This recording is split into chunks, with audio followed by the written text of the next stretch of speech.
Hi friends, നമസ്കാരം. നമ്മുടെ ഇഷ്ടവിശേഷമായ സ്നേഹക്കൊണ്ട് വിശേഷമായിട്ട് വന്നിരിക്കുന്നത്. അപ്പോൾ എല്ലാവർക്കും നല്ലൊരു ദിവസം ആശംസിച്ചുകൊണ്ട് തന്നെ വിശേഷത്തിലേക്ക് പോകാം. തുടങ്ങുമ്പോൾ തന്നെ കാണുന്നത് നമ്മുടെ ഋതുവും ഇന്ദ്രനോട് ഇങ്ങനെ സംസാരിച്ചുകൊണ്ട് നിൽക്കുകയാണ്. അപ്പം ഇന്ദ്രനാണെങ്കിൽ വളരെ പ്രകോപിപ്പിക്കുന്ന പോലെയാണ് ഋതുവിനോട് ഇങ്ങനെ സംസാരിക്കുന്നത്. അതെ, നിന്റെ കുഞ്ഞിനെ തന്ത വേണമല്ലോ എന്ന് ഓർക്കണോടി, മനസ്സിലായോടി പുല്ലേ, അവള് വെച്ചിട്ട് പോന്നാ നിനക്ക് നല്ലത് എന്ന് പറഞ്ഞ് ഋതുവിനോട് ഷൗട്ട് ചെയ്ത് അവൻ ഫോൺ കട്ട് ചെയ്തു. എന്നോടാ അവളുടെ കളി എന്നൊക്കെ പറഞ്ഞ് ഇവൻ അവിടെ പോയി കിടക്കുകയാണ്. ഈ സമയത്ത് ഋതു ആണെങ്കിലോ കയ്യിലിരുന്ന ഫോണൊക്കെ വലിച്ചെറിഞ്ഞിട്ട് കല്ലി പൂണ്ട് ഇങ്ങനെ നിൽക്കുകയാണ് ആള്. മനസ്സിൽ ആ കുഞ്ഞിനെ ഇടിച്ച് കൊല്ലാനുള്ള അത്ര ദേഷ്യമുണ്ട്. കൈ ഇങ്ങനെ ചുരുട്ടി പിടിച്ചു എങ്കിലും അങ്ങനെ ഇടിക്കാനായിട്ട് ആഞ്ഞു വയറിനടുത്തേക്ക് വന്നു. എന്നിട്ട് പിന്നെയും അതിന് ഋതുവിനെ കൊണ്ട് സാധിക്കുന്നില്ല കേട്ടോ. ആള് കൈ പിടിച്ചിട്ട് അങ്ങനെ നിൽക്കുകയാണ് കുറേ നേരം. അതിനുശേഷം പിന്നെയും ഋതു ഇങ്ങനെ കുറേ നേരം ആലോചിച്ച് അവിടെയും ഇവിടെയൊക്കെ പോയി ഇങ്ങനെ ഇരിക്കുകയാണ്. സങ്കടം സഹിക്കാൻ പറ്റുന്നില്ല ആൾക്ക്. പിന്നെ കാണുന്നത് പൂർണിമേനെയാണ്. അപ്പൊ പൂർണിമയും ടെൻഷൻ അടിച്ച് അങ്ങോട്ടും ഇങ്ങോട്ടും നടക്കുന്നു. അപ്പൊ അച്ചുവും അതുപോലെ തന്നെ ശ്രീഹരിയും കൂടി അങ്ങോട്ടേക്ക് വരികയാണ്. അപ്പം വേഗം തന്നെ, അല്ല അമ്മ എന്താ ഒന്നും കഴിക്കാത്തത് എന്ന് ചോദിച്ചു. ഞാൻ കഴിച്ചതാ എന്ന്. കഴിച്ചില്ല എന്ന് ബേബി ആന്റി പറഞ്ഞല്ലോ, അമ്മ എന്താ കഴിക്കാത്തത്? ബേബി കണ്ടു കാണില്ല, എന്തിനാ വെറുതെ നോണ പറയുന്ന പൂർണിമ ചേച്ചി എന്നിങ്ങനെ ചോദിക്കുകയാണ്. അടുക്കളയിലോട്ട്, അല്ല എൻ്റെ അടുത്തേക്ക് വരാതെ എങ്ങനെ കഴിക്കാൻ പറ്റും? ഇല്ലല്ലോ അമ്മേ, മരുന്നൊക്കെ ഉള്ളതല്ലേ, എന്നും കഴിക്കാതിരുന്ന എങ്ങനെയാ ശരിയാകുന്നത് എന്ന് ഹരി. മനസ്സിന് ഒരു സമാധാനവും. പിന്നെ എങ്ങനെയാ എനിക്ക് ഭക്ഷണം ഇറങ്ങുന്നത് എന്നിങ്ങനെ ചോദിക്കുകയാണ്. അല്ല, രാജലക്ഷ്മി പറയുന്നത് കേട്ടിട്ടാണോ സമാധാനക്കേട്? അത് മാത്രമൊന്നുമല്ല, ഋതു ഇത്രയും വയലന്റ് ആണെന്ന് എനിക്ക് അറിയില്ലായിരുന്നോ? അത്രയ്ക്ക് അവൾക്ക് ദേഷ്യമുണ്ടെന്ന് അവള് അമ്മയോട് വല്ലതും പറഞ്ഞോ? പറഞ്ഞു എന്ന് പറഞ്ഞു. അപ്പോഴേക്കും സേതുവും അതുപോലെ തന്നെ പല്ലവിയും വന്നു. ദേ അവർ രണ്ടുപേരും എത്തിയല്ലോ എന്നിങ്ങനെ ബേബി ചേച്ചി ഇങ്ങനെ പറയുകയും ചെയ്തു കേട്ടോ. അല്ല, എന്താ എല്ലാവരുടെ നിങ്ങളില്ലാതെ പോയല്ലോ എന്നിങ്ങനെ ബേബി ചേച്ചി. എന്താ ബേബി ചേച്ചി, എന്താ കാര്യം? ഇവിടെ വെടിക്കെട്ടായിരുന്നു എന്ന് പറഞ്ഞു. അപ്പൊ വേഗം തന്നെ, ബേബിക്ക് അടുക്കള ജോലിയൊന്നുമില്ലേ? പോ ഓ എന്ന് പറഞ്ഞ ബേബി ചേച്ചി അകത്തേക്ക് കയറിപ്പോയി കേട്ടോ. എന്താ എന്താ അമ്മേ ബേബി ചേച്ചി പറഞ്ഞതിന് അർത്ഥം എന്നിങ്ങനെ ചോദിച്ചോ. എടാ അതൊക്കെ അവിടെ നിൽക്കട്ടെ, നിങ്ങൾ പോയ കാര്യം എന്തായി അത് പറ എന്ന് പറഞ്ഞു. അല്ല, അതിപ്പോ എവിടെ വരെ എത്തി പല്ലവി? നിങ്ങള് മയൂരിയെ കണ്ടോ? സംസാരിച്ചോ? മേലെടുത്ത് പോയിരുന്നു ഞങ്ങളെ വേണുഗോപാൽ സാറിനെ കാണാൻ. വേണു സാറുമായി സംസാരിച്ചു. ലക്ഷ്മിയുടെ കാര്യം സംസാരിച്ച് തീരുമാനമാക്കിയോ? ലക്ഷ്മി അമ്മയെ വേണു സാർ സ്വീകരിക്കാം, പക്ഷേ ഒരു കണ്ടീഷനുണ്ട്. കണ്ടീഷനോ? എന്ത് കണ്ടീഷൻ? അത് പിന്നെ മയൂരിയുടെ മുടങ്ങിപ്പോയ വിവാഹം അത് നടത്തി കൊടുക്കണം എന്നുള്ളതാണ് കണ്ടീഷൻ. അതെങ്ങനെ നടക്കാനാ? അത് മാത്രമല്ല, അവരെ പഴയ കഥയൊക്കെ അറിഞ്ഞ് അവർ ഒഴിവായി പോയതായിരുന്നില്ലേ? പോരാത്തതിന് ഇന്ദ്രജിത്ത് പിശാച് സേതുവേട്ടന്റെ വേഷത്തിലാ അവരോട് ചെന്ന് സംസാരിച്ചിരിക്കുന്നത് പോലും. അത് പോരാഞ്ഞിട്ടോ, ഉള്ള കഥയും ഇല്ലാത്ത കഥയും ഒക്കെ കൂട്ടി എന്താ പറയാ, നിറം പിടിപ്പിച്ചായിരിക്കും അവൻ പ്രസന്റ് ചെയ്തിരിക്കുന്നത് തന്നെ. അത് ഉറപ്പാ. പിന്നെ എങ്ങനെ നടക്കും സേതുവേട്ട വിവാഹം? അറിയില്ല. അല്ല, വേറെ ആരെയെങ്കിലും കണ്ടുപിടിച്ച് നടത്താൻ പറയത്തില്ലായിരുന്നോ ഏട്ടന്? അത് പറ്റില്ല. വേണു സാറിന് വാശിയാണ്. അത് ആ കല്യാണം തന്നെ നടത്തണം എന്ന് പറഞ്ഞുകൊണ്ടാണ് വാശി. അതുകൊണ്ട് ഞാൻ വാക്ക് കൊടുത്തു എന്ന് പറഞ്ഞു. സിധുയുടെ വാക്ക് കൊടുത്തുന്നോ?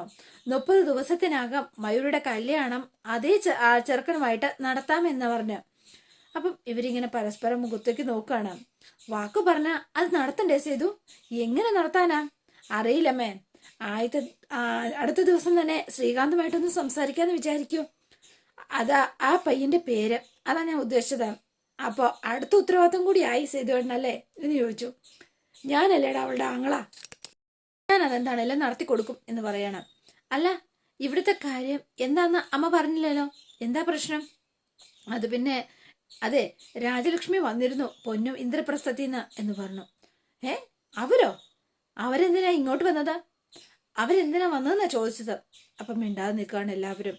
ഓ, ആ ഇന്ദ്രന് അടുത്ത ഇനി വിഷമം കൊണ്ട് കിട്ടിയതിന് പരാതി പറയാൻ വന്നതാണോ? എവിടുന്നാ കിട്ടിയതെന്ന് അവർ ഇതുവരെ അറിഞ്ഞിട്ട് പോലും ഉണ്ടായിരുന്നില്ല. ഇതൊരു മറ്റൊരു ഉദ്ദേശത്തിലാ വന്നത്. രമ്യത എന്ന് പറഞ്ഞു. ഒന്നെങ്കിൽ ഇന്ദ്രനെ നമ്മൾ ഇവിടെ കയറ്റി താമസിപ്പിക്കണം, അല്ലെങ്കിൽ ഋതു അവിടെ ചെന്ന് താമസിക്കണം. രണ്ടും നടന്നത് തന്നെയാ എന്നിങ്ങനെ ചെയ്തു. ഇറങ്ങി പോവാൻ പറഞ്ഞുകൂടായിരുന്നു ആ സ്ത്രീയുടെ അടുത്ത്? അങ്ങനല്ല മോനെ. അച്ചോ, നീ മിണ്ടാതിരിക്ക, ഞാൻ പറഞ്ഞോളാം എന്ന് സേതുവിനോട് പൂർണിമ പറഞ്ഞിട്ട് പറയാണ്. രാജലക്ഷ്മി ന്യായമായ കാര്യങ്ങൾ തന്നെയാ സേതു പറഞ്ഞത് എന്ന് പറഞ്ഞു. അതെ, ഓരോ കാര്യങ്ങളും രാജലക്ഷ്മി പറഞ്ഞതെല്ലാം ഓരോന്നോരോന്നായിട്ട് സേതുവിനോട് പറയാണ്. പഴയ രാജലക്ഷ്മി ആയിട്ടല്ല. ഇന്ദ്രൻ എന്താണെങ്കിലും എല്ലാ കാലവും അവിടെ തന്നെ ഋതുവിനെ സുരക്ഷിതമായിട്ട് നിർത്താനും എന്തും ചെയ്യാൻ തയ്യാറാണ് എന്ന മട്ടിലാണ് രാജലക്ഷ്മി സംസാരിച്ചത്. അങ്ങനെയാ ഒരമ്മ എന്ന നിലയിൽ അവർക്ക് അതല്ലേ ചെയ്യാൻ സാധിക്കുള്ളൂ. അതുകൊണ്ടാ അവര് വന്നത്. ഞാൻ ഓർത്തു, ആളെ നന്നാവുകയാണെങ്കിൽ നന്നായിക്കോട്ടെ, വേറെ ഒന്നുമില്ലല്ലോ മോനെ നമുക്ക് പ്രതീക്ഷിക്കാൻ. ഒരു കുഞ്ഞ് ജനിക്കുമ്പോൾ അവളുടെ അവസ്ഥ എന്താകും എന്ന് ഓർത്തിട്ട് എനിക്ക് ഒരു സമാധാനവുമില്ല. അതുകൊണ്ട് തന്നെ അത് ഞാൻ ഒരു ഭാഗ്യ പരീക്ഷത്തിനോടെ മുതിരാൻ ഞാൻ തയ്യാറായി. അവൾ എന്നെ തല്ലിയില്ല എന്നേ ഉള്ളൂ. അവളുടെ ആകെ വയലൻ്റായി. എനിക്കറിയില്ല സേതു ഇനിയിപ്പോൾ എന്താ ചെയ്യേണ്ടതെന്ന്. അവളുടെ സ്വഭാവം ഓർത്തിട്ട് എനിക്ക് പേടിയാവുക. അത്രയ്ക്ക് വയലൻ്റ് ആയിട്ടാണ് സംസാരിച്ചത് എന്ന് പറഞ്ഞു. പിന്നെ കാണുന്നത് വേണുവിനെയാണ്. അപ്പൊ വേണു ഇങ്ങനെ ഓരോ കാര്യങ്ങളെ ആലോചിച്ച് ഇങ്ങനെ നടക്കാണ്. അപ്പോഴേക്കും മയൂരി അങ്ങോട്ടേക്ക് ഇറങ്ങി വന്നു. പുറകെ തന്നെ ശൈലജയും വരുന്നുണ്ട് കേട്ടോ. അപ്പൊ നേരെ വന്ന ശേഷം അതെ പപ്പ എന്ന് വിളിച്ചു. എന്താ പപ്പ കുറച്ചുകൂടി നീതിമാനാണെന്നാ ഞാൻ കരുതിയത്. എന്താ എന്തു പറ്റി എന്റെ നീതിബോധത്തിന് എന്ന് ചോദിച്ചു. പപ്പയ്ക്കറിയില്ലേ ശ്രീകാന്തോ ആ വീട്ടുകാരോ ഈ വിവാഹത്തിന് സമ്മതിക്കില്ല എന്ന്? ആഹാ, അത് ഞാനെങ്ങനെ അറിയാനാ? ഞാൻ അവരുടെ കാര്യം അറിയാവുന്നത്. അതെങ്ങനെ ശരിയാവും എന്ന് ചോദിച്ചു. ശ്രീകാന്ത് ഇവിടെ വന്നപ്പോ പിണക്കി അയച്ചതായിരുന്നില്ലേ? വഴിയിൽ വച്ച് അയാളെ പപ്പ ഉപദ്രവിക്കുക പോലും ചെയ്തില്ലേ? എന്നിട്ട് ഇപ്പൊ ഇതൊന്നും കൂടാതെ ഇന്ദ്രജിത്ത് ചെന്നു പറഞ്ഞു കൊടുത്ത കഥകൾ മുഴുവൻ വിശ്വസിച്ചിരിക്കുന്ന വീട്ടുകാര് എന്റെയും ശ്രീകാന്തിന്റെയും കല്യാണം നടക്കാൻ 1% പോലും ചാൻസ് ഇല്ലാന്ന് എനിക്കറിയാലോ. എന്നിട്ട് പപ്പയ്ക്കറിയില്ലേ? സേതുമാധവൻ പറഞ്ഞിട്ടുണ്ടല്ലോ ശ്രീകാന്തിനെ കൊണ്ട് നിന്റെ കഴുത്തിൽ താലി കെട്ടിക്കാന്ന്. അതും 30 ദിവസത്തിനകം. ആ മനുഷ്യൻ എന്തെങ്കിലും ലാഭം കിട്ടാൻ വേണ്ടിയിട്ടാണോ അങ്ങനെ പറഞ്ഞത്? ആണോ അപ്പ? ഇവിടെ എന്റെ അമ്മയെ തിരികെ ഇവിടെ എത്തിക്കാൻ വേണ്ടിയിട്ടല്ലേ? പപ്പയ്ക്ക് അമ്മയെ തിരികെ വേണ്ടെങ്കിൽ അത് മുഖത്തടിച്ചതുപോലെ അങ്ങ് പറയണായിരുന്നു. അല്ലാതെ ഒരിക്കലും നടക്കാത്ത ഒരു കാര്യം നടത്തി കിട്ടിയ അമ്മയെ സ്വീകരിക്കും എന്ന് പറയുന്നതൊക്കെ വെറും കഥയാന്ന് എനിക്ക് നന്നായി അറിയാം. മറ്റുള്ളവരുടെ ഇമോഷൻസ് കൊണ്ടുള്ള ബഹുമാനമില്ലായ്മ തന്നെയാ, അത് ഓർത്തോ എന്ന് പറഞ്ഞ് മയൂരി നേരെ അകത്തേക്ക് കയറിപ്പോയി കേട്ടോ. അപ്പൊ ശൈലജ നേരെ അടുത്തേക്ക് വന്നിട്ട് ഏട്ടാ എന്ന് വിളിച്ചു. മയൂരി പറഞ്ഞതിലും സത്യമുണ്ട് ഏട്ടാ എന്നിങ്ങനെ പറയാണ്. അപ്പൊ ശൈലജ ഇങ്ങനെ മുഖത്തോട് ഇങ്ങനെ രൂക്ഷമായി നോക്കിയിട്ട് ലക്ഷ്മി വേണ്ടെങ്കിൽ അത് പറഞ്ഞാൽ മതിയായിരുന്നു, എന്നെ ആരും ഉപദേശിക്കാൻ വരണ്ട എന്ന് ശൈലജയോടും തട്ടിക്കേറി. ഒന്നും മിണ്ടാതെ ശൈലജയെ അകത്തേക്ക് കയറിപ്പോയി. പിന്നെ കാണുന്നത് ഋതുവിനെയാണ്. ആള് ഭ്രാന്ത് പിടിച്ചതുപോലെയാണ് അങ്ങോട്ടും ഇങ്ങോട്ടും ഇങ്ങനെ നടക്കാണ്. കാലിയോട്ട് തീരുന്നതേ ഇല്ല ഋതുവിന്. എന്നിട്ട് എനിക്ക് നീ വെറും ചെളിയാ ചവിട്ടിട്ടുണ്ടെങ്കിൽ ആദ്യം കാണുന്ന പൈപ്പ് ചവിട്ടിൽ ഞാൻ കാല് കഴിയാൽ അതങ്ങ് തീരും. പക്ഷെ നീ പ്രസവിച്ചല്ലേ പറ്റുള്ളൂ. അത് തന്തയില്ലാത്ത കൊച്ചിനെ ഇതിങ്ങനെ ചെവിയിൽ ഇങ്ങനെ കേട്ടോണ്ടിരിക്കാണ്. അവൻ ഉപേക്ഷിച്ചു കളഞ്ഞ നിന്റെ അവസ്ഥ എന്താന്ന് നീ ഒന്ന് ആലോചിച്ച് നോക്ക്. തന്തയില്ലാത്ത കൊച്ചിനെ കയ്യും പിടിച്ച് നീ ആലയും എന്ന് രാജലക്ഷ്മിയും പറഞ്ഞു. ഇത് രണ്ടും ഇങ്ങനെ തലയിൽ കടന്നിങ്ങനെ ഭ്രാന്ത് പിടിക്കുന്നത് പോലെ റിപ്പീറ്റ് അടിച്ച് ഇങ്ങനെ പറഞ്ഞുകൊണ്ടിരിക്കുകയാണ്. അത് ഋതുവിനെ സഹിക്കാവുന്നതിലപ്പുറമാണ്. എന്നിട്ട് കലി ഇങ്ങനെ മൂർധന്യാവസ്ഥ നിൽക്കുമ്പോഴാണ് പല്ലവി കയറി വരുന്നത്. അപ്പൊ പല്ലവിയുടെ മുഖത്ത് നോക്കുന്നത് വളരെ റൂഡായിട്ടാണ് കേട്ടോ. ഭയങ്കര കടുപ്പിച്ചിങ്ങനെ നോക്കി കയറി വന്നിട്ട് എന്താ മോളെ ഇത് എന്നിങ്ങനെ ചോദിക്കാണ്. വേഗം ചാടി ഇങ്ങോട്ട് എഴുന്നേറ്റിട്ട് എന്താ എന്ന് ചോദിച്ചു. നിനക്ക് എന്താ മോളെ, എന്തെങ്കിലും പ്രശ്നമുണ്ടോ? എടി ചോദിക്കുന്നത് കേട്ടില്ലേ ഋതു? ദേ പൂർണിമാമ കാര്യങ്ങളൊക്കെ എന്നോട് പറഞ്ഞു. രാജലക്ഷ്മി അമ്മ ഇന്ദ്രപ്രസ്ഥത്തിലേക്ക് ക്ഷണിച്ചുന്ന്. ക്ഷണം? പിന്നെ നരകത്തിലേക്ക് ചെല്ലാൻ വിളിക്കുന്നതിന് ക്ഷണം എന്നല്ല പറയണത്. കഴുത്തിൽ കയറിട്ട് വലിക്കുന്നു എന്ന് വേണം പറയാൻ. നീ അമ്മ വയലന്റ് ആയി എന്നൊക്കെ അമ്മ പറഞ്ഞു. പിന്നെ എന്റെ ജീവിതം നശിപ്പിക്കാൻ തന്ത്രവും മെനഞ്ഞു വരുന്നവരെ പൂവിട്ട് സ്വീകരിക്കണോ പല്ലവി? ഞാൻ ചൂലെടുത്ത് അടിച്ചിറക്കിയില്ലെന്ന് കരുതിച്ചാൽ മാത്രം മതി. നീ ഇങ്ങനെ പൊട്ടിത്തെറിക്കാൻ തുടങ്ങിയ നിനക്ക് തന്നെയാ ദോഷം. അത് നിനക്ക് മറന്നു പോവല്ലേ ഋതു? നിന്റെ വയറ്റിൽ ഒരു കുഞ്ഞു വളരുന്നില്ലേ? ആ ഉണ്ട്, എന്റെ വയറ്റിൽ ആ സാത്താന്റെ സന്തതി വളരുന്നുണ്ട്. അതിനിപ്പോ ഞാൻ എന്ത് ചെയ്യണം? സകല പിശാചുകളുടെ കാല് കഴുകി വെള്ളം കുടിക്കണോ? എന്റെ ഋതു, നീ ആദ്യം ഒന്ന് കൂളാവ്. നീ ഇങ്ങനെ ഓരോന്ന് പൊട്ടിത്തെറിക്കാൻ നിന്നാല് എങ്ങനെ പൊട്ടിത്തെറിക്കാതിരിക്ക പല്ലവി? ഇന്ദ്രപ്രസ്ഥത്തിലെ തള്ള ഇവിടെ വന്ന് 4 ചക്കരവാക്കു പറഞ്ഞപ്പോ എന്റെ അമ്മ സകലതും മറന്നുപോയി. എന്നിട്ട് ഞാൻ ഇന്ദ്രപ്രസ്ഥത്തിൽ ചെന്ന് ശേഷിക്കുന്ന കാലം സസുഖം വാഴാൻ ഒരു ഉപദേശം കൂടി തന്നു എനിക്ക്. വയറ്റിക്കിടക്കുന്ന ചെകുത്താന്റെ സന്തതിക്ക് അച്ഛൻ വേണം പോലും. എടി, കഷ്ടമാണ് ഋതു. ഒന്നുമില്ലെങ്കിലും നിന്റെ ഈ കുഞ്ഞിന് എന്തറിയാം? ഒന്നും അറിയാതെ അത് ഉള്ളിൽ കിടക്കായിരുന്നില്ലേ? നാളെ ഈ കുഞ്ഞ് ഈ ലോകത്തേക്ക് ജനിക്കുമ്പോ നീയാണ് ഏറ്റവും വലിയ ബന്ധു ഇതിന്റെ. നീ വേണം അതിന് എന്തിനും ഏതിനും. അത് നീ മനസ്സിലാക്ക. നീ തന്നെ വെറുപ്പോടെ സംസാരിച്ചാലോ? വെറുപ്പ് തന്നെയാ എനിക്ക് ഏറ്റവും വലിയ വെറുപ്പ്. എനിക്ക് വേണ്ട ഈ സന്തതിയെ. ഋതു, ഈ കുഞ്ഞായിരിക്കും നാളെ നിനക്കൊരു തണല്. അതുകൊണ്ട് ഏറ്റവും വലിയ ആശ്രയം. അത് നീ മറക്കരുത്. അപ്പം നീ പറഞ്ഞതൊക്കെ ഓർത്ത് ദുഃഖിക്കേണ്ടി വരും. ഒരിക്കലുമില്ല പല്ലവി. അവന്റെ സന്തതിയല്ലേ. വയറ്റി കിടക്കുമ്പോ തന്നെ പറയാൻ തുടങ്ങി ഇതിനു വേണ്ടി സഹിക്കുക, ക്ഷമിക്കുക എന്നൊക്കെ. അപ്പോ ഒരിക്കലും ഞാൻ ചെയ്യില്ല. ശരി, എന്തായാലും ഇത്രയൊക്കെ ആയില്ലേ? നീ പ്രസവിക്കുമ്പോ അത് മനസ്സിലാവും ഒരു അമ്മയ്ക്ക് കുഞ്ഞെന്താന്ന്. അതുകൊണ്ട് ഞാൻ കൂടുതലൊന്നും നിന്നോട് പറയുന്നില്ല എന്ന് പറഞ്ഞുകൊണ്ട് പല്ലവി അങ്ങോട്ടേക്ക് പുറത്തേക്ക് ഇറങ്ങി പോവാണ് കേട്ടോ. വേഗം തന്നെ ഋതു ഇങ്ങനെ നിന്നിട്ട്, ഇല്ല പല്ലവി, ഒരിക്കലുമില്ല, ഞാൻ ഈ കുഞ്ഞിനെ പ്രസവിക്കില്ല എന്ന് ഋതു തീരുമാനിച്ചിരിക്കുകയാണ്. ഒരിക്കലും ഞാനത് ചെയ്യില്ല. ഋതു അതിന് വേണ്ട.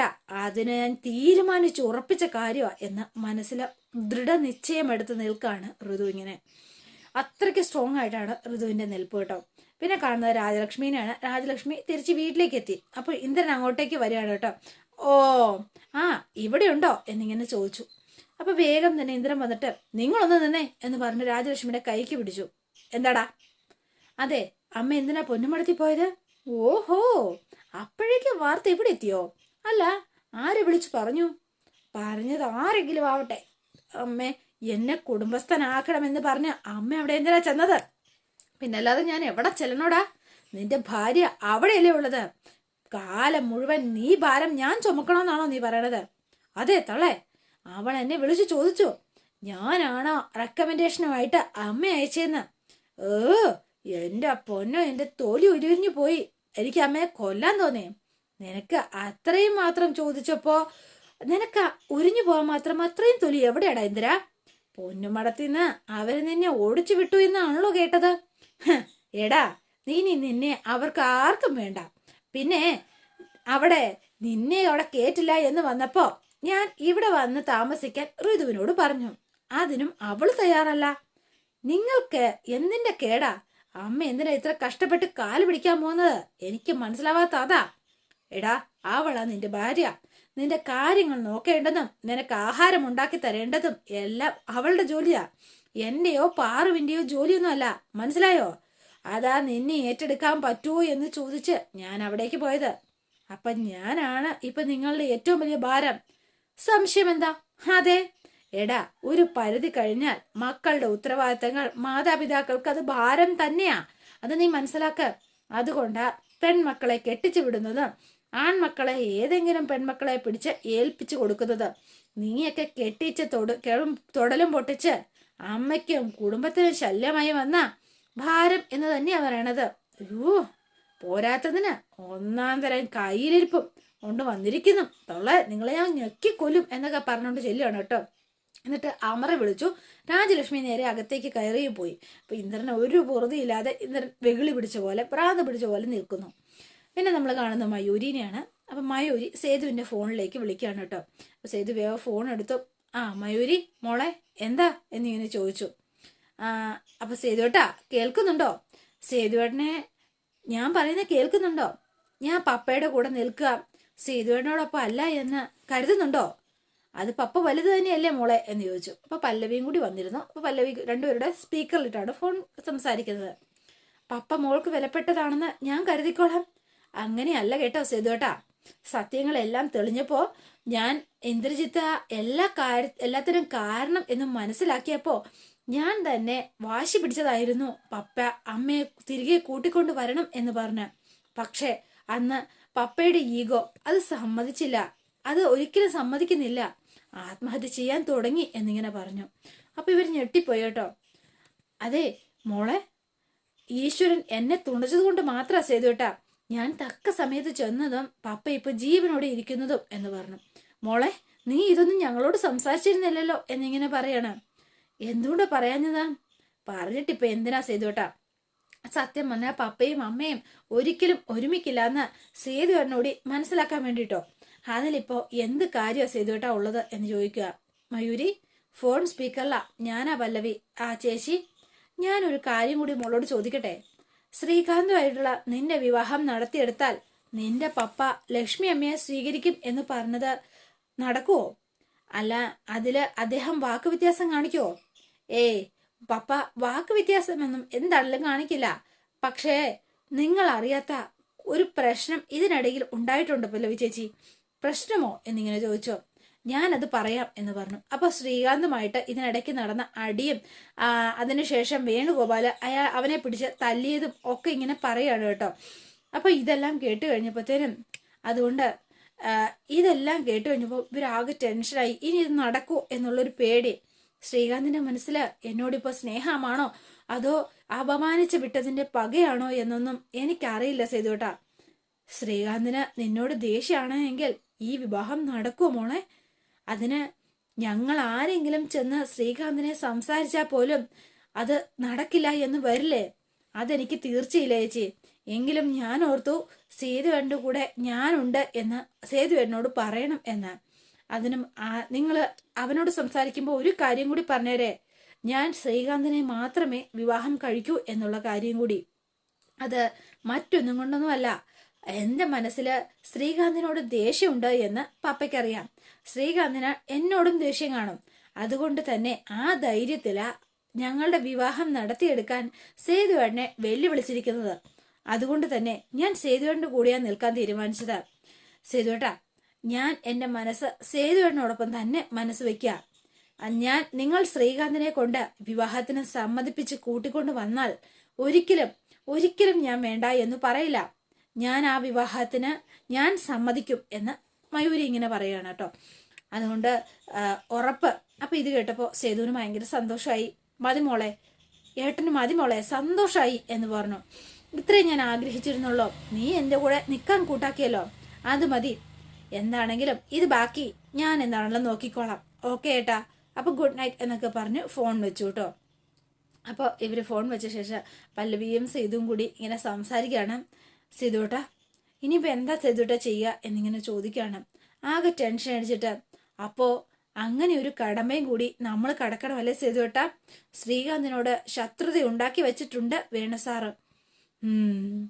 അതെ, ഇനി ആ കടമ്പ നമ്മൾ എങ്ങനെ കടക്കും? എന്താണെങ്കിലും അത് നമ്മൾ കടന്നെടുത്തേ പറ്റുള്ളൂ. അല്ലെങ്കിൽ മയൂരി ഉണ്ടല്ലോ നമ്മളുടെ കൂടെ, നമ്മളത് കടക്കുക തന്നെ ചെയ്യും പല്ലവി എന്ന് പറഞ്ഞ് ഇവരിങ്ങനെ നിൽക്കുകയാണ് കേട്ടോ. അപ്പം അതോടെയാണ് ഇന്നത്തെ വിശേഷം അവസാനിക്കുന്നത്.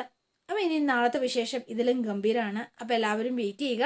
ഇഷ്ടപ്പെട്ടുവെങ്കിൽ ലൈക്ക് ചെയ്യാനും ഷെയർ ചെയ്യാനും സബ്സ്ക്രൈബ് ചെയ്യാനും മറക്കല്ലേ. പുതുപുത്ത വിശേഷമായിട്ട് എത്താം. Bye and see U.